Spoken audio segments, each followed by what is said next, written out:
À Bonne-Merla, en fait, on est une boutique de jeux de société contemporains, donc tout ce qui est un peu jeux de société moderne, jeux de cartes, jeux de société, jeux de rôle. À la base, on était tombé sur des magazines de White Dwarf avec mon frère, avec des figurines Warhammer. On était à fond dedans et on a inventé nos propres règles pour faire développer nos petits personnages. Jusqu'à ce qu'en colo, il y a un joueur qui nous fait: Eh, mais vous connaissez Donjons et Dragons? Non. Bah, c'est exactement ce que vous faites, sauf qu'il y a déjà des bouquins avec ces deux. Ah, d'accord. Je vais vous montrer. Et puis, du coup, c'était parti, quoi. Une feuille, un papier. Après, on a. J'ai fait: C'est génial, il faut qu'on achète des livres.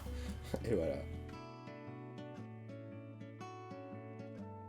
Celui que je joue le plus, ça reste Donjons et Dragons. Ça fait un peu. Mais bon, ça reste mon chouchou. J'aime bien la 3.0. J'ai beaucoup joué en ADD deuxième édition, mais la 3.0 est bien. Puis Pathfinder aussi. Tout le travail qu'ils ont fait, je trouve ça vraiment bien, quoi. Donc là, on mélange tout en ce moment, de la 3.0 avec du Pathfinder, du 3.5.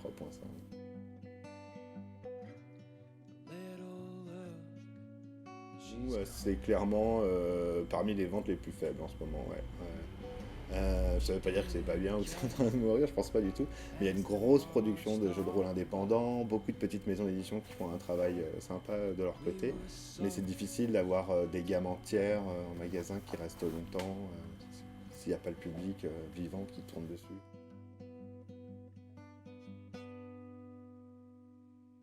Malheureusement, on n'en fait plus parce qu'on a plus beaucoup de joueurs de jeux de rôle. Donc, avec la boutique, on n'en fait pas des masses. On essaye de promouvoir quand des gens cherchent souvent des tables de jeu, savoir comment ça marche, trouver du matériel. Mais on fait plus de soirées ou d'après-midi dédiées. C'est compliqué à mettre en place pour avoir les mêmes gens semaine après semaine, ou alors comment introduire les gens sans que ce soit nul. Mais c'est difficile. C'est pour ça que maintenant on renvoie plus les gens vers les clubs qui ont plus justement la possibilité de retrouver les mêmes gens chaque semaine, des tables, des joueurs, des trucs différents. C'est plus facile qu'en boutique.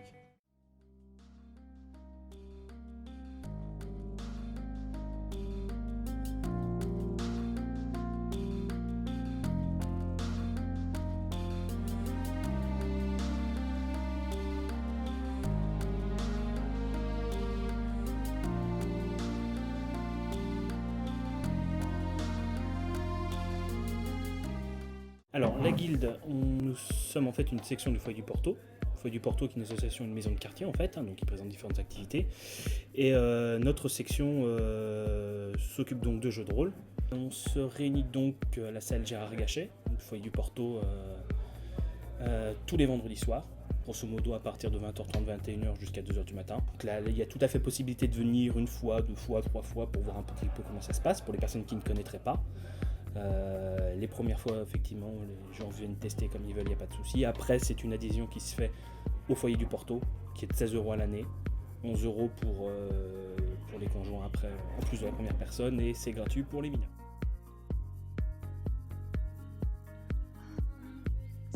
Alors, l'association s'est créée en 2007. En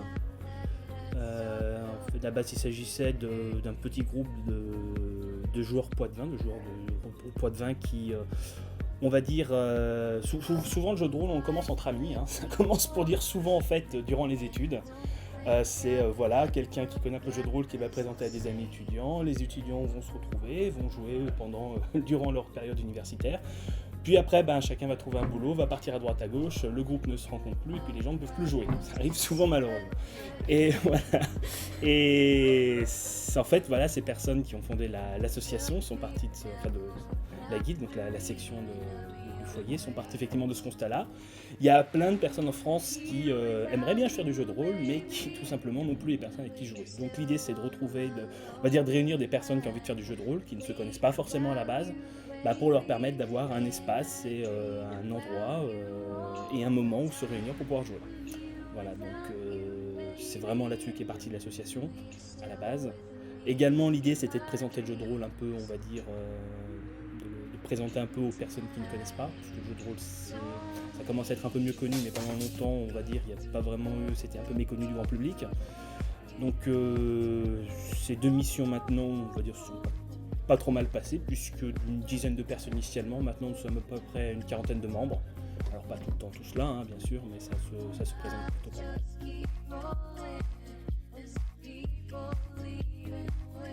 Je j'ai découvert le jeu de rôle, on en parlait tout à l'heure, dans le milieu étudiant en fait. Lors de mes études,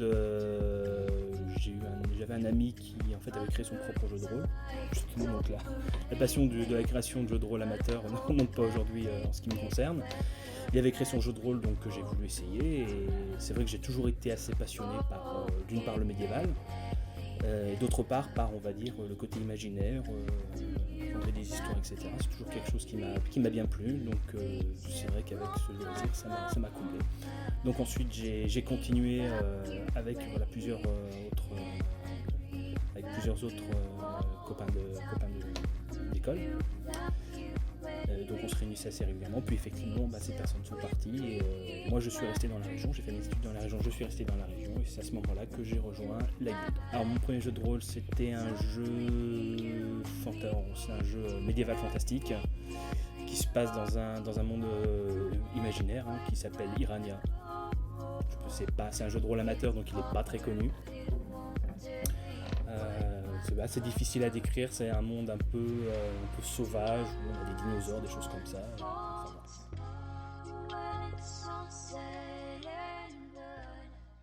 Alors on a beaucoup de jeux de rôle à la guilde et des jeux de rôle qu'on retrouve nulle part ailleurs, si je puis dire, parce qu'en fait nous avons pas mal de créateurs de jeux de rôle, des personnes qui ont envie de créer un jeu de rôle sur un univers qu'ils aiment bien ou sur un univers complètement imaginaire. Nous avons pas mal de médiéval fantastique, c'est vraiment le style dominant du jeu de rôle, j'allais dire ici et ailleurs, puisque c'est vraiment un peu le style préféré.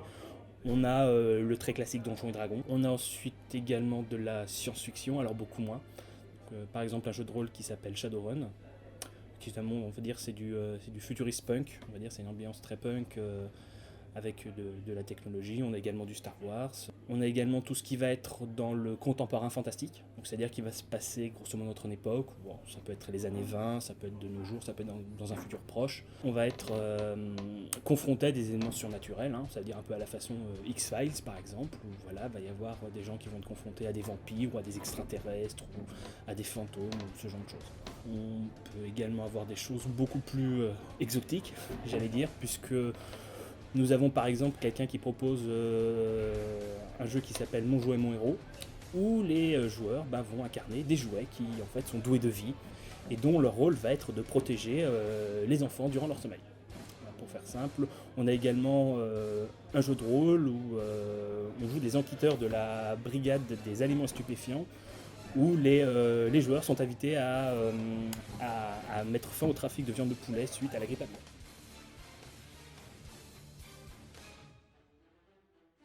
Alors c'est venu du bureau en fait qui a fondé l'association en 2008.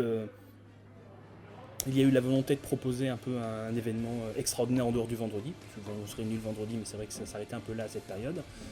Et donc il y a une volonté effectivement de proposer un créneau, un événement un peu plus important. D'une part pour faire connaître l'association qui n'était pas très connue à ce moment-là, d'autre part pour faire un peu vivre le foyer, puisque en tant que maison de quartier, c'est un peu notre devoir de proposer des animations pour animer le quartier. Donc la première édition a lieu en 2008. Voilà, dans ces deux objectifs-là, c'était pour une première convention une plutôt bonne réussite, puisqu'on avait réussi à faire venir des personnes d'un peu partout en France, des personnes de Bretagne, des personnes de Paris. Maintenant, on va dire que l'association a un peu grandi et que l'événement est devenu un peu plus on va dire connu dans le milieu, pas connu du grand public.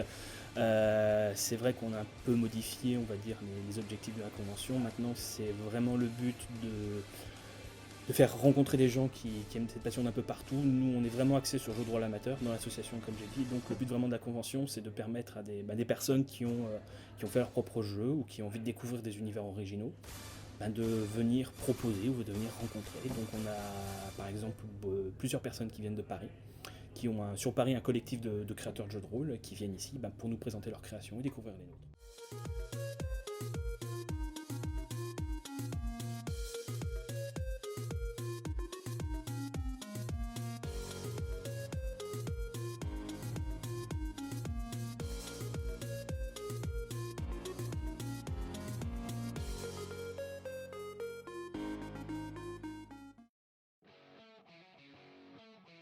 Un peu par hasard, je l'ai découvert à sa création parce que j'avais déjà fait un peu de jeu de rôle pendant mes études. Et puis c'était passé un peu de temps pendant lequel j'en avais pas fait, et puis j'avais envie de m'y remettre. Et on a cherché sur Poitiers à l'époque dans les au niveau des boutiques de jeux, et on a vite trouvé cet asso qui venait de se créer à l'époque. J'ai découvert pendant mes études à La Rochelle un groupe de personnes cherchait d'autres joueurs pour faire des parties, puis on connaissait pas, et puis on a dit pourquoi pas essayer, et que c'est comme ça qu'on a rencontré justement d'autres joueurs et qu'on a commencé le jeu de rôle. Contemporain, avec une petite tendance horreur, un Cthulhu. Quand j'ai envie de jouer sans réfléchir, pour me détendre, ça vire très souvent vers le gros bourrin. Ça permet d'agir sans forcément trop réfléchir. Après, sur des jeux un peu plus fins comme Cthulhu, comme Chill, etc., j'essaye de changer assez souvent, parce que c'est justement ce qui permet de redonner du piquant au bout d'un certain temps. Mais ça va être soit dans les trucs simples, les détectives, les choses comme ça, soit les vagabonds, c'est très sympa aussi, soit en fonction du groupe, ça peut être un médecin, ça peut être quelqu'un d'instruit, ça peut être... c'est assez variable, c'est en fonction de la soirée. Non, je suis simple joueur. J'aimerais faire jouer, mais j'arrive pas. J'ai pas le truc qu'il faut en plus pour être meneur de jeu, voire créateur de jeu. Donc, quand j'organise, je me contente de faire d'autres types de jeux de rôle qui s'appellent les soirées enquêtes, qui sont plus simples à mon goût à organiser. Alors les soirées enquêtes, c'est plus proche du théâtre si on veut aller dans ce sens-là. Ça se joue en grandeur nature, donc on interprète le personnage. Le principe des soirées enquêtes, c'est que c'est un huis clos.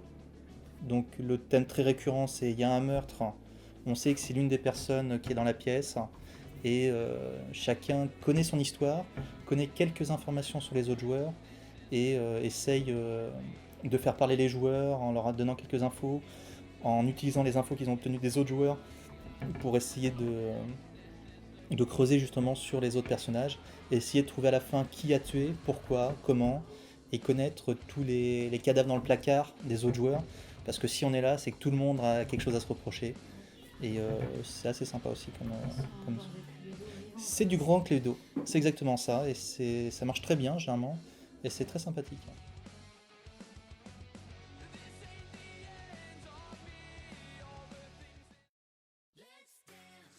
Alors, j'ai découvert au lycée. Il y avait une petite section découverte qui se déroulait au lycée. Donc j'ai joué une partie. Mais c'est après j'ai rencontré mon conjoint, qui m'a ramené à la guilde du coup, et c'est là où depuis je viens tous les vendredis quasiment jouer au jeu.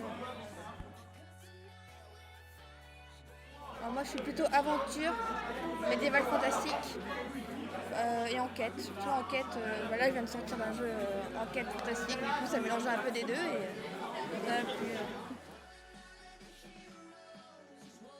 Moi je suis souvent un elfe, un elfe archer, parce que personne n'aime les elfes ni les archers, du coup je prends celui, parce qu'apparemment ça n'a aucun charisme et aucun sens de l'aventure, donc j'ai toujours un elfe. C'est plus pour embêter les autres. C'est plus pour embêter les autres, mais j'aime bien aussi l'esthétique des elfes.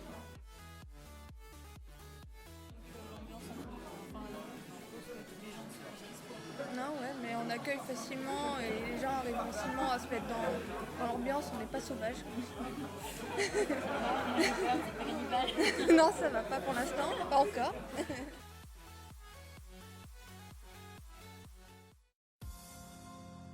Je viens ici ça va faire depuis juillet 2012 que je viens à la guilde. J'ai connu un peu le jeu de rôle au lycée, je me suis remis quand il y a 2 ans maintenant. Et j'ai vu qu'ici on est beaucoup dans le jeu amateur. Ça m'a donné envie de créer mon jeu à un moment, parce que j'avais des idées d'univers, et donc je me suis lancé sur la création d'un jeu l'année dernière qui s'appelait Full Metal Chronies, qui est un jeu dans un univers d'anticipation, avec une idée en fait des états de la Première Guerre mondiale qui ont survécu jusqu'ici dans une situation de guerre froide. Et voilà, donc c'est le premier jeu que j'ai créé, avec le premier système de jeu en même temps, et derrière j'ai créé 2 autres jeux après. Donc le premier là, que j'ai testé tout à l'heure, qui est un jeu inspiré de la série de jeux God of War, et un deuxième inspiré de la série Supernatural. En fait, j'en avais entendu parler à la télé, dans les médias, et un jour au lycée, j'ai vu qu'il y en avait qui organisaient ça. Donc c'est comme ça que j'ai essayé la première fois et ça m'a plu. Vous vous rappelez du premier jeu de rôle Je me rappelle, c'était Donjons et Dragons 3.5, qui reste un de mes jeux préférés. Bon, c'est vrai que c'est un jeu un peu compliqué, mais c'est un jeu qui est vraiment, je trouve très bien fait, très complet. J'essaye un peu de tourner. Bon, c'est vrai qu'en général, j'aime bien. Ça tourne des fois, j'aime bien faire des bourrins, j'aime bien aussi faire des personnages un peu cinglés, un peu fous, qui font des trucs complètement, des actions complètement aléatoires, complètement random. Par exemple, sur un des jeux qui est créé par Yann, qui s'appelle Eventia, c'est Yann, c'est le responsable de section. Je fais un prêtre qui vénère la folie et se balade avec partout avec une cornemuse et considère que la jouer en pleine nuit alors que ses compagnons dorment est une action totalement normale. En fait, alors j'ai créé au niveau des jeux de rôle, en fait j'ai créé 3 jeux de rôle, mais en fait, 2 moteurs de jeu. En fait, le moteur de jeu, c'est les règles qui permettent de faire tourner le jeu. Et à côté, effectivement, donc le premier c'est Fullmetal Chronicles. Et après, donc Sons of the Spartans Ghost. Bon, le nom va peut-être évoluer, mais c'est un jeu qui est inspiré de la série God of War, une série de jeux vidéo un peu bourrine, où en fait on incarne les descendants du héros. Quelques années plus tard, après que il ait provoqué quelques cataclysmes, donc ses descendants sont plutôt pas bien vus dans l'univers, et donc ils doivent survivre. Et le choix entre continuer à agir comme des gros bourrins ou essayer d'être subtil et un peu essayer de trouver une rédemption trouver une forme de rédemption. Et le deuxième, c'est venu d'une idée un peu bizarre, c'est comment on chasserait les monstres, genre vampires, loups-garous, dans le futur. Et donc je me suis inspiré de la série Supernatural pour créer un jeu où ça se passe dans le futur en fait, où on chasse les monstres dans le futur. Et créer un jeu de rôle, c'est pas trop compliqué. C'est un peu de temps, c'est surtout en fait l'univers, mon univers ça allait parce que je les connaissais bien.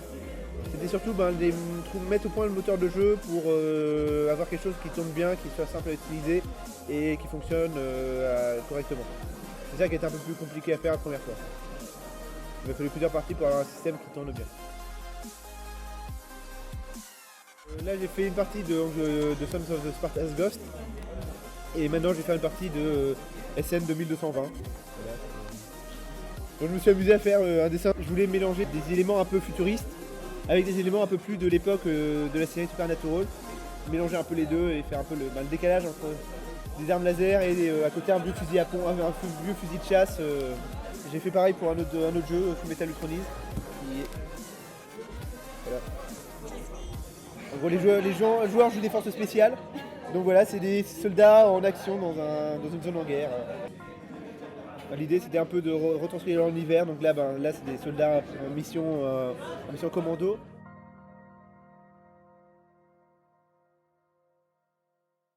J'ai fait des études de pharma et je bosse dans l'industrie pharmaceutique. Donc assez loin du jeu de rôle. J'ai passé quasiment toute ma vie à Fontenay-sous-Bois, qui est dans la banlieue de Paris, où j'ai connu tous les autres zigotos avec qui beaucoup pratiqué le jeu de rôle et certaines façons, et on s'est un peu forgé notre identité rôlistique là-bas. Puis maintenant j'ai déménagé, j'habite à Bruxelles en Belgique. Ouais, j'ai un peu déménagé. Et je viens jusqu'à Poitiers parce que cette convention est chouette.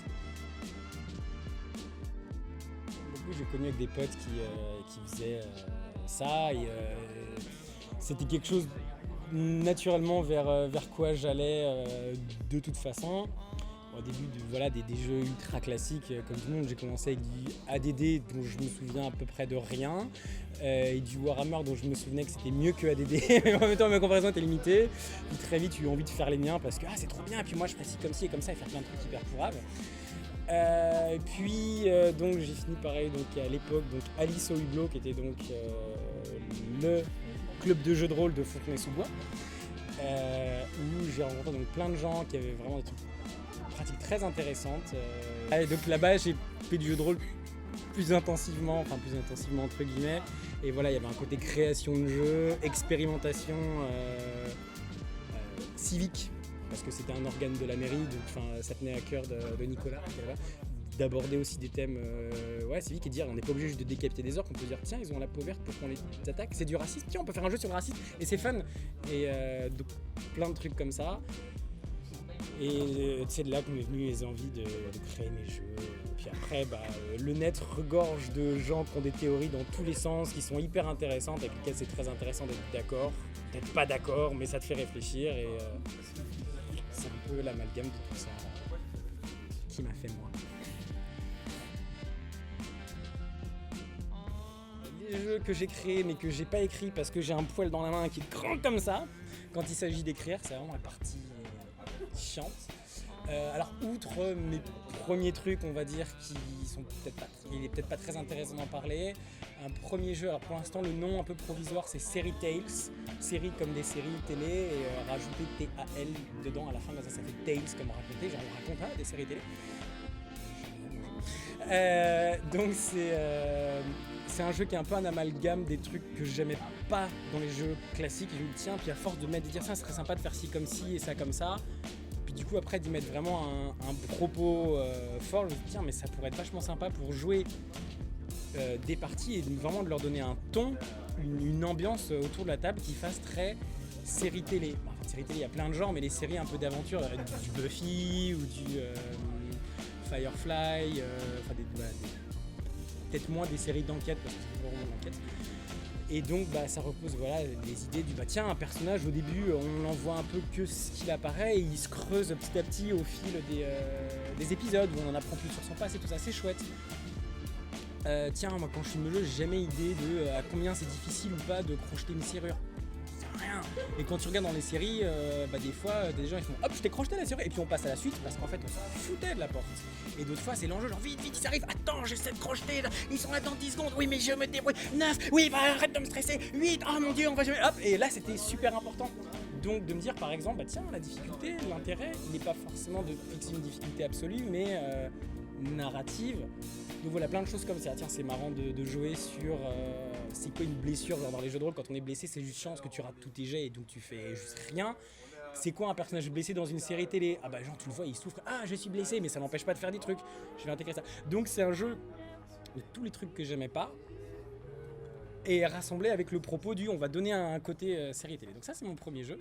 Un jour je l'écrirai, un jour il sera disponible et et un jour vous verrez comment il qui déchire et qui est inspiré de plein de trucs que j'ai lus par-ci par-là. Donc on peut retrouver, on pourra dire ça ressemble à machin, non ça ressemble à un truc, ça ressemble à plein de choses. Ça c'est mon premier jeu. Et mon deuxième jeu sérieux, un gros chantier, c'est De cœur et d'acier, donc que je présente aujourd'hui. C'est un jeu dont, pareil, c'est un agrégat de 2-3 envies que j'avais. Premièrement, vraiment, le cœur du truc, c'est de jouer des personnages qui sont tiraillés entre plein de choses. On a des envies, des ambitions, j'ai envie de faire ci, j'ai envie de faire ça, mais le côté on a aussi des envies plus personnelles. J'aime bien machin, j'ai pas envie de lui faire du mal, tiens lui c'est un connard, même si ça me dessert, je lui mets un bon bâton dans les roues, ça me soulagera, ou c'est mal de tuer des gens, mais c'est bien de s'enrichir. Donc, on peut être tiraillé entre tout ça, les obligations, et rajouter à ça une espèce de destin, qui te pousse dans un sens, et toi t'as pas forcément envie d'aller là, t'as envie d'aller là, mais en même temps ton chef il te demande d'aller là, et en même temps pour aider machin que t'aimes bien, tu vas un peu par là, et donc de jouer un personnage tiré dans tous les sens. Donc ça c'est une première chose. D'avoir un contexte pas Medfan mais médiéval, mais en même temps fantastique dans le sens qu'il n'existe pas, mais sans les clichés du magicien et des dragons, et d'avoir un truc un peu plus cohérent. Et donc on a monté ce jeu avec Tommy qui arrivera un jour. Et donc voilà, donc c'est un jeu qui vraiment parle de ça, des tiraillements, des prises de risques, de si tu veux vraiment que les choses aillent dans le sens que tu veux, prends des risques. Et donc voilà, donc ça se joue avec un jeu de cartes, un jeu de tarot. L'idée c'est d'avoir les cartes en main, c'est-à-dire qu'à un moment de conflit, quand tu veux vraiment que les choses aillent dans le sens dont tu as envie qu'elles aillent, tu prends ton courage à deux mains, tu regardes les opportunités qui se présentent à toi, donc des cartes, et l'idée que c'était des options, et non pas, il n'y a pas une carte qui dit genre 10 c'est mieux que 8, non, ça veut dire quelque chose, dit c'est pas mieux, c'est pas moins bien, c'est une autre option. Et donc de jouer avec ces différentes options. Et pareil, l'idée de tirailler entre ah mais si je mets ça c'est pas mal parce que ça, ah sauf si jamais lui fait ça, ah mais si je... Et donc pareil, c'est de tirailler, c'est toujours d'avoir l'impression d'avoir que des options de merde. Bon, moi j'aime bien, mais je dois être un peu sadique. Et pareil, comme j'aime bien, j'ai peut-être pas dit ça, c'est très important. Pour moi, un système de jeu de rôle, c'est quelque chose qui vraiment oriente l'histoire dans un sens. C'est-à-dire que j'aime bien quand l'histoire est là, quand elle bat son plein, et quand il faut s'arrêter pour regarder une feuille de perso, faire un calcul, prendre un jet de dés. Si derrière ça apporte pas vraiment quelque chose qu'on n'aurait pas pu apporter sans ça, très difficilement, là le système est utile. Si on aurait pu faire pareil sans s'embarrasser de système, pourquoi est-ce qu'on s'embête à tout casser pour ramener de la mécanique? Un système, ça doit guider, orienter l'histoire qu'on raconte d'une certaine manière, et donc voilà, donc je crée que des systèmes qui orientent. Pour donner un type série télé sans que chacun ait à beaucoup se forcer, que ça vienne tout seul grâce au système, pour Série Tales, ou pour De Cœur et d'Acier, voilà, avoir cette histoire de destin, de choses qui poussent les gens dans un certain sens, alors que eux bataillent pour tenter d'aller dans d'autres sens, et toutes les complications et les problèmes que ça engendre. Et c'est un système de jeu aussi qui contraint le meneur, c'est-à-dire que le meneur ne choisit pas ce qu'il raconte, c'est le système qui dit au meneur ce qu'il va raconter, en gros. Mais la vraie idée, c'est aussi de lui donner un cadre pour l'aider à savoir quoi raconter, et qu'on reste dans le ton et que ça reste bien. Donc ça, c'est mes objectifs, il est pas encore fait. Donc Frédéric Sintès, qui est un auteur aussi de jeux de rôle. En fait, je flippe un peu qu'il vienne voir mes jeux parce que lui, il est un peu là, quoi. Donc il fait des trucs pas trop mal, ça va. Et donc effectivement, visiblement, on avait parlé à quelqu'un qui venait donc à l'époque, le club de Fontenay où on était, et bah on s'est dit tiens, ce serait sympa qu'on y aille. Le propos ici, c'est voilà, de mettre en avant les jeux indépendants, les jeux amateurs. On s'est dit, hey, on fait des jeux indépendants et amateurs. Allons montrer ce qu'on fait. Et donc c'est là que moi j'ai vu Frédéric Sintès pour la première fois, que j'ai découvert des trucs vachement sympas, qu'on a montré nos jeux, qu'on bien plu, qu'on a eu même pas mal de discussions, notamment avec Yann.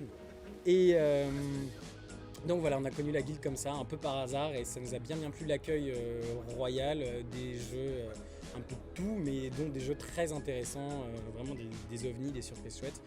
Donc après on est revenu toutes les années suivantes. Enfin lui c'est la troisième. J'aime bien, voilà, vraiment d'être immergé dans l'histoire, dans mon perso et tout. Je supporte pas les personnages qui sont une espèce de coquilles vides, genre je vais faire un guerrier mage voleur et il a une épée +8 et ça raconte rien, et du coup s'il est juste là pour aller taper des monstres et se balader, c'est pas très intéressant. Donc j'aime bien qu'il soit intéressant psychologiquement, qu'ils aient des choses à raconter, qu'ils aient de l'épaisseur, et que je joue pas une caricature des foulards, mais quelqu'un dont c'est intéressant de le voir dans diverses situations. Donc j'aime bien faire des personnages voilà, qui ont une certaine épaisseur et qui soient pas trop loin de moi pour que je puisse les jouer, mais qui ont des considérations que moi je me pose pas. J'aime bien jouer des personnages de femmes par exemple. Alors je fais pas justement une espèce de caricature de bimbo à gros seins qui essaie de coucher avec n'importe qui pour obtenir tout. Mais non, mais vraiment pourquoi jouer une femme, c'est quoi les différences avec un homme, c'est quoi les... Et par exemple j'aimerais bien jouer une prostituée. Parce que, non mais c'est quoi la vie d'une prostituée? Non, c'est pas un cliché de « Ah, j'aime le sexe, j'aime le... » Non, c'est quelqu'un, pourquoi elle a fait ses choix, qu'est-ce que c'est au quotidien, les préjugés qu'il y a sur elle. Voilà, j'aime bien se poser ce genre de questions, j'aime bien avoir des personnages qui sont pas moi, et de vivre des choses, entre guillemets, que je vivrais pas moi, et tant mieux. Et donc voilà, les personnages que j'aime bien jouer, c'est des personnages voilà, qui vont avoir assez de couleur et de profondeur pour me donner envie d'explorer un peu leur quotidien et tout ça. Mais qui ne soient pas non plus trop extraterrestres par rapport à moi, parce que juste si j'arrive pas à les jouer, c'est dommage.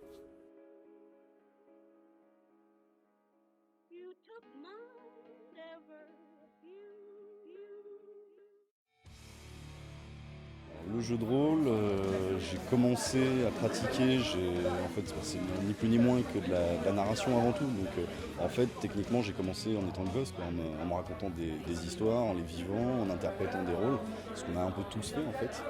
Et simplement nous le groupe dans lequel je fais le jeu de rôle et moi on a continué à l'âge adulte en complexifiant ces univers, en y apportant des règles, et en fait en mettant des codes et des lois d'une certaine façon sur l'imaginaire, le cadrer de façon à ce qu'on puisse simplement l'exploiter de façon plus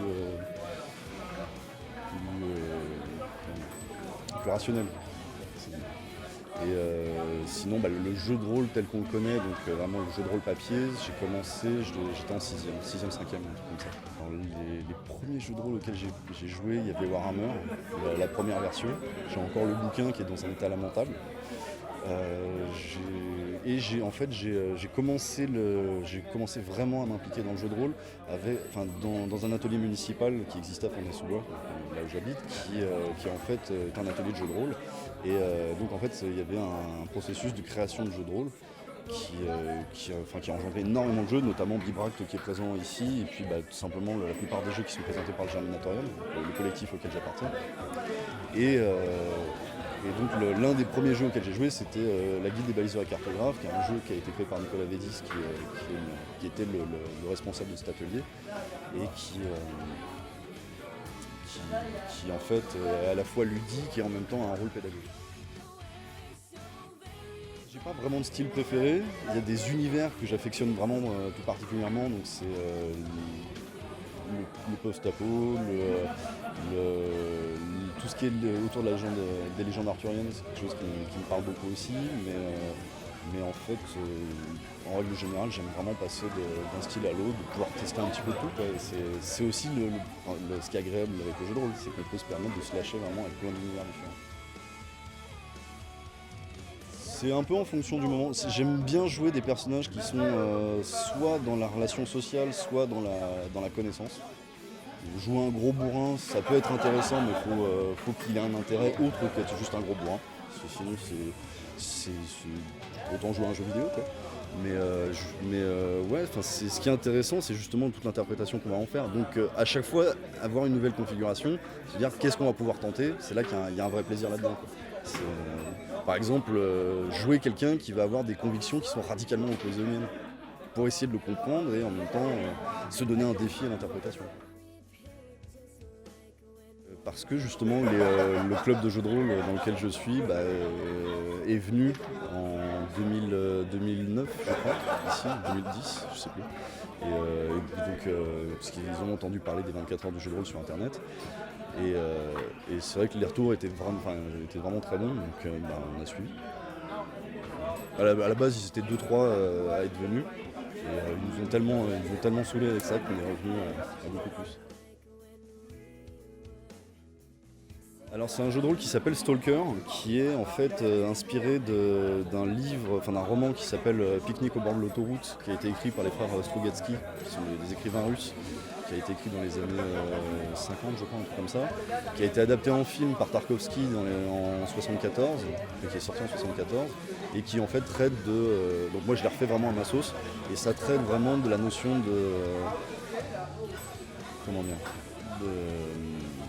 c'est le fait de vouloir s'échapper en fait. Les joueurs incarnent des personnages qui sont voués à mourir, et en fait ils vont découvrir qui sont ces personnages avant qu'ils meurent. C'est un jeu qui se pratique en campagne, donc c'est une agonie de plusieurs mois a priori. Mais justement quand le personnage finit par mourir, le joueur sait vraiment qui il avait en face de lui. C'est très axé en fait, c'est un jeu qui se veut intimiste. Les personnages réfléchissent sur ce qu'ils sont.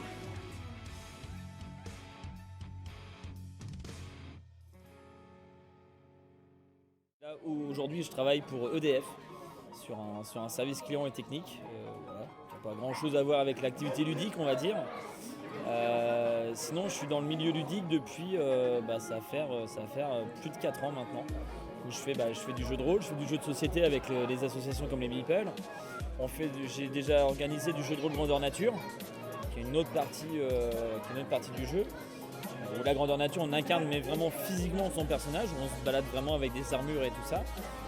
J'ai été aussi auteur et organisateur de Murder Party. Donc là, c'est comme un Cluedo grandeur nature, donc c'est un huis clos où il y a une dizaine de joueurs et il y a un ou plusieurs meurtriers, puis chacun mène l'enquête. Donc oui, j'ai fait déjà pas mal de petites choses avant d'arriver sur le jeu de rôle. Ça s'est fait un peu au hasard, parce que moi je faisais, avant de connaître le jeu de rôle, du théâtre d'improvisation.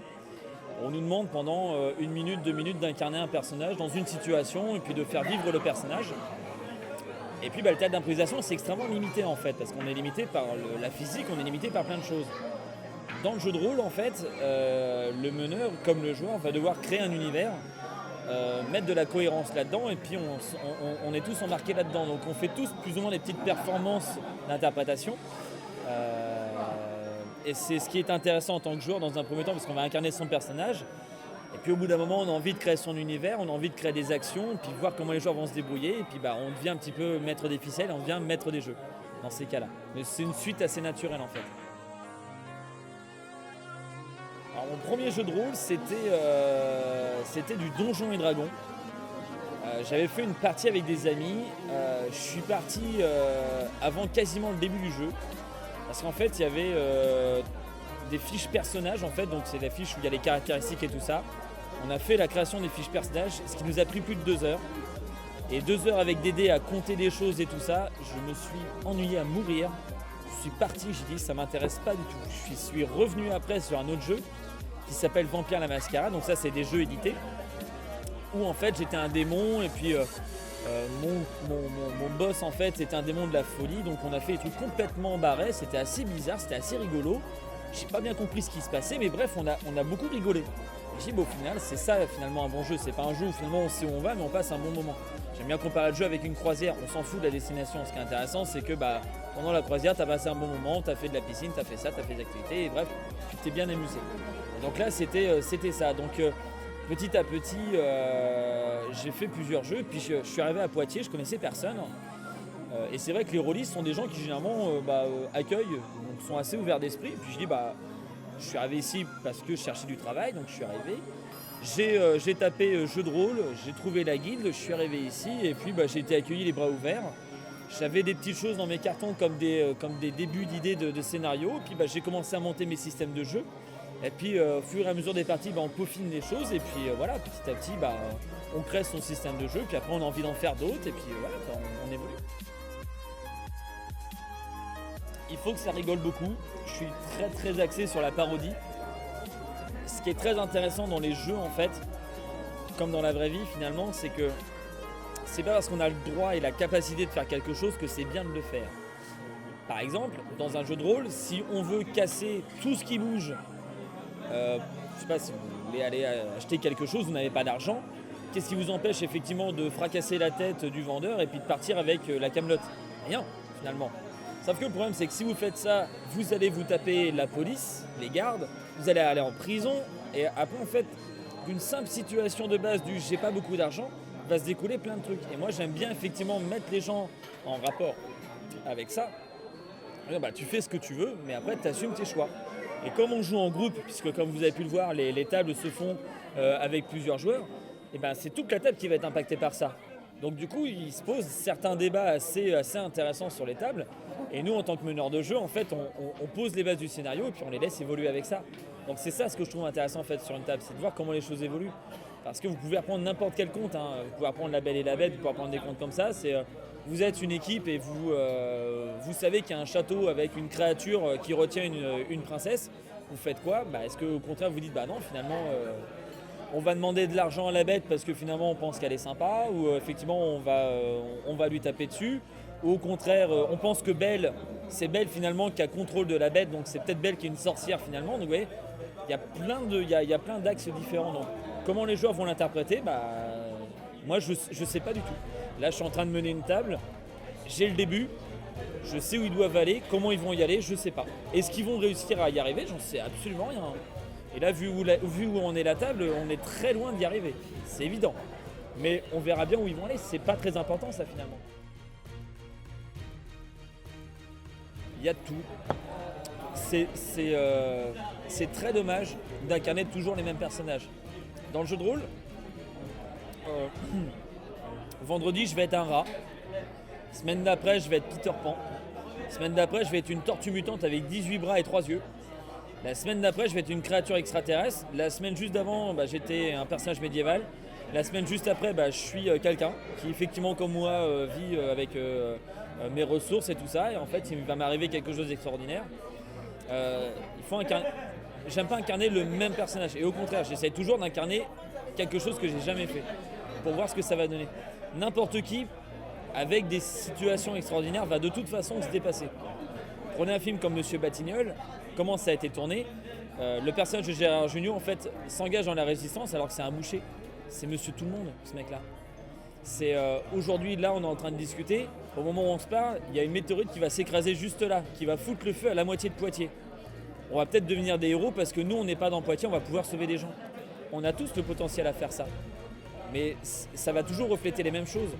C'est que tu décides d'aider quelqu'un dans une situation normale, que ce soit à l'époque médiévale, en disant ma maison a été ravagée, écoute, je vais t'aider et puis je vais reconstruire ta maison.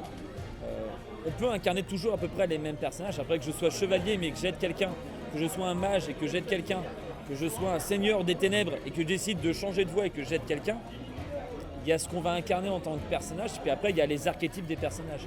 Mais l'idée c'est moi j'essaye toujours de jouer des personnages très différents pour essayer de me dire tiens, sur la même situation, au contraire je suis un méchant, qu'est-ce que je fais ? Je suis un gentil, qu'est-ce que je fais ? Je suis un paladin, qu'est-ce que je fais ? J'ai de la magie, qu'est-ce que je fais ?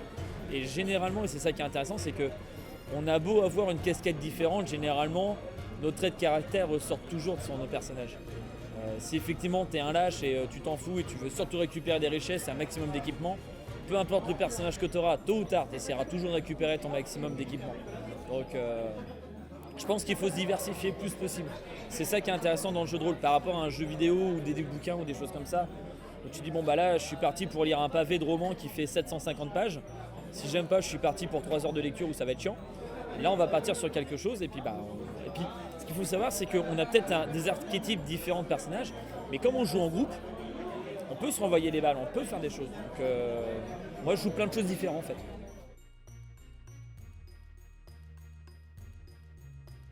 Alors les jeux en fait, il y a différentes choses en fait. Il y a des jeux en fait qui existent déjà et qu'on masterise. Et il y a des jeux que j'ai créés de A à Z parce qu'il y avait des styles qui ne me plaisaient pas. Donc j'ai fait un peu les deux. Alors il y a Pen of Chaos qui a créé une saga qui s'appelle le Donjon de Nullbuck. Il a commencé en fait à créer un jeu de rôle qui n'a pas fini. Donc en fait moi j'ai pris les bases du jeu de rôle et puis je l'ai terminé à ma sauce. Ça c'est un truc qui reste assez connu. Après en jeu que j'ai créé, moi j'ai créé un jeu de super-héros mais qui est parodique parce que je suis un peu fatigué de voir toujours des super-héros qui sont super grands, costauds et musclés. J'aime bien créer des super-héros qui ont un peu des pouvoirs un peu à la loose, qu'ils ne maîtrisent pas forcément. Là on est parti sur une histoire contemporaine et ils sont partis au Moyen-Âge et doivent se démerder avec ça. Donc ils vont devoir assumer parce que voilà, donc il y a ce jeu de super-héros. Après il y a des jeux, il y a un jeu qui repart en fait de Kingdom Hearts en fait. Donc Kingdom Hearts c'est un jeu vidéo où en fait on a allié des personnages de jeux de rôle et puis du Disney en même temps. Donc ça peut être très sympathique de dire voilà vous êtes un personnage, donc vous avez une épée, un bouclier, des choses comme ça. Et on vous envoie effectivement, en mission urgente. On sait qu'il y a une sorcière qui va donner une pomme à Blanche-Neige, il faut vous débrouiller pour pas qu'elle lui donne, parce que cette pomme est dangereuse. Et donc ils vont arriver en pleine forêt, mais je m'oriente comment ? J'ai un téléphone, mais il n'y a pas de réseau, comment on fait ? Et ils doivent se débrouiller. Est-ce que quelqu'un a des compétences ? Oui, on voit des traces ici, on va se débrouiller, on arrive sur une auberge, on pose des questions. Bref, on se débrouille quoi. Et donc en fait, c'est ces problématiques-là qu'on doit se poser. Et c'est assez intéressant comme jeu. Et après en jeu, c'est d'autres jeux que j'ai réadaptés, donc j'ai pas réellement conçu. Alors en fait, quand on est meneur, on est non seulement le narrateur, mais en plus on doit gérer le rythme de la partie. C'est-à-dire que là j'ai plusieurs joueurs, je peux pas m'intéresser qu'à un seul joueur. Il faut que je sache que fait ce personnage-là, pendant ce temps-là, que fait ce personnage-là, qu'est-ce que veut faire lui, qu'est-ce que veut faire lui. On doit mettre tout ça en place. Et réussir à mixer le tout pour que les gens ne s'ennuient pas. Donc en fait, je suis un peu comme un serveur, je suis en train de servir du ludique à 8 joueurs en même temps. Avec tout ça, un monde qui doit être cohérent, même si c'est loufoque, il faut une certaine cohérence quand même dedans. Il faut faire avancer tout ça. Donc ça demande effectivement d'être capable de comprendre les envies de chacun.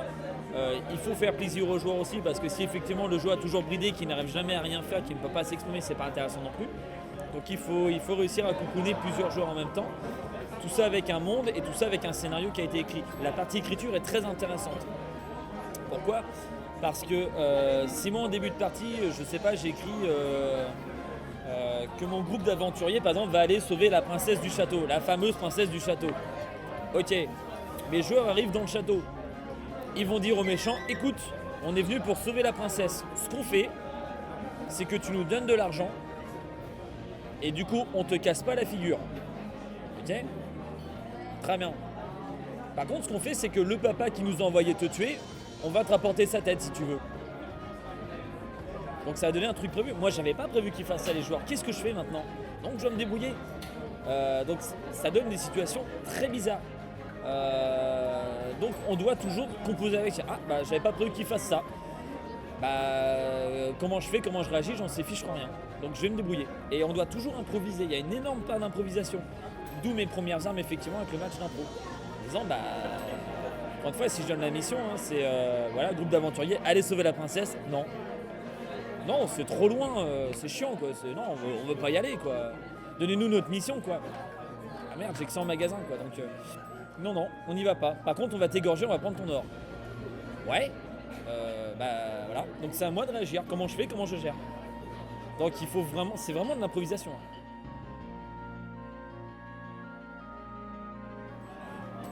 La capacité à voir ce qui est totalement imprévisible. Il faut toujours il faut être capable de rebondir constamment, mais vraiment constamment. Il y a des scènes cultes comme ça. Hein. Imaginez Moïse qui va ouvrir la mer, il tape son bâton, il se passe rien, et il se fait rouler dessus par l'armée. Bon bah tant pis. Voilà. Là c'est pareil, c'est comment on fait. La plupart des joueurs se plantent, ils font des trucs. Vous leur dites vous allez aller à tel endroit. Ok, c'est parti, on y va. Ouais. Ils marchent pendant 1 heure. Ils disent mais au fait, c'est où ? Je sais pas. T'as pris une carte ? Non. Parce que c'est à 3 jours de marche. Hein. T'as pris une tente, t'as pris des trucs ? Non. Tu vas dormir par terre sur la route. Oh merde. Ah ouais, s'ils n'ont pas demandé, ils se font avoir. Donc c'est être capable effectivement de gérer ça. Donc c'est assez rigolo parce que des fois les joueurs nous surprennent. Mais c'est ça. Un bon MJ que nous on appelle meugeux. On aime bien dire meugeux. C'est quelqu'un qui va être capable de suivre les joueurs en se disant j'ai un scénario, il ne faut pas forcément que je sois totalement raccord avec mon scénario. Je veux les amener quelque part. S'ils y vont pas, c'est pas grave. Mais j'ai quand même un fil rouge. Donc, et il faut être capable de s'adapter à ces joueurs. C'est ça le plus compliqué en fait.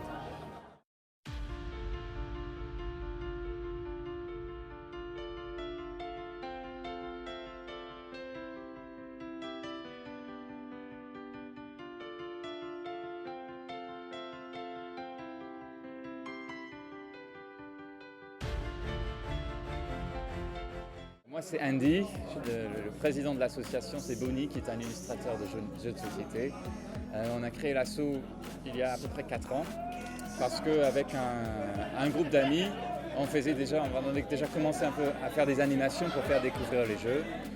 Mais là on s'est dit que vu qu'on allait intervenir en prison et qu'on allait organiser le premier festival du jeu de Poitou, donc ça c'était je pense que c'était en 2011 à Neuville, on s'est mis ensemble avec plusieurs autres associations pour faire un truc grand public où finalement on a eu 650 personnes. Là on avait besoin d'une assurance responsabilité civile et qui dit ça a dit créer une asso, donc c'était à cette époque-là qu'on a fondé l'asso de manière formelle.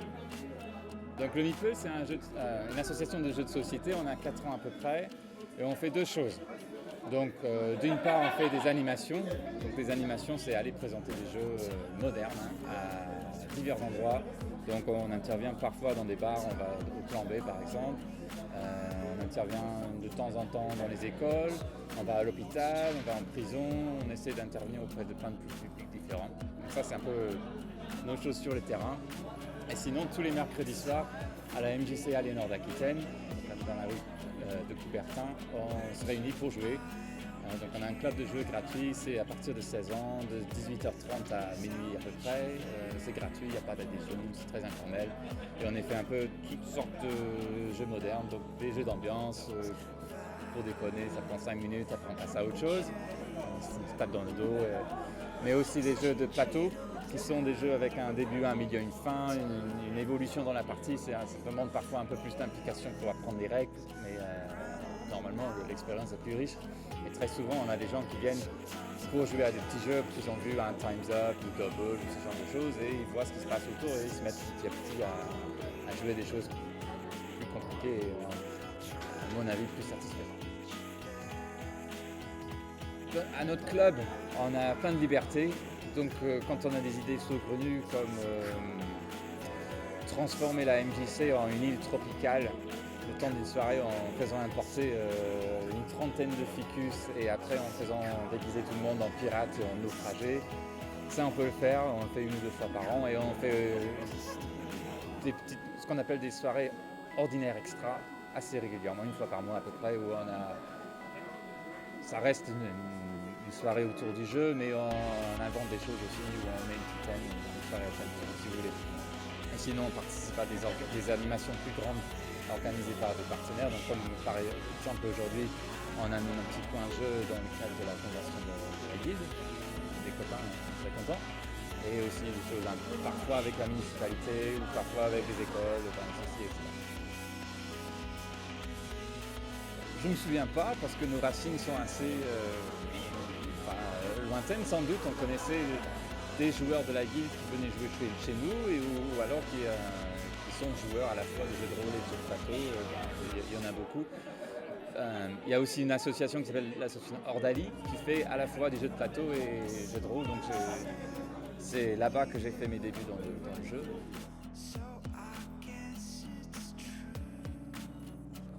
Je pense que, en partie parce que souvent les joueurs de jeux de rôle sont aussi des joueurs d'autres sortes de jeux, que ce soit des jeux vidéo ou des jeux de société. On est joueur ou on ne l'est pas. Après tout, le jeu de rôle c'est une façon de jouer, comme les jeux de société c'est une façon de jouer. Pourquoi on est là? Parce qu'on a plusieurs membres de la guilde qui sont joueurs chez nous et qu'on entretient de très bonnes relations. Et surtout sur le plan pratique, je pense que ça cale pas trop mal les gens qui ont fini leur partie de jeu de rôle avant le prochain créneau, ils ont parfois une demi-heure ou 1 heure à tuer, donc ça permet de passer le temps et voir autre chose.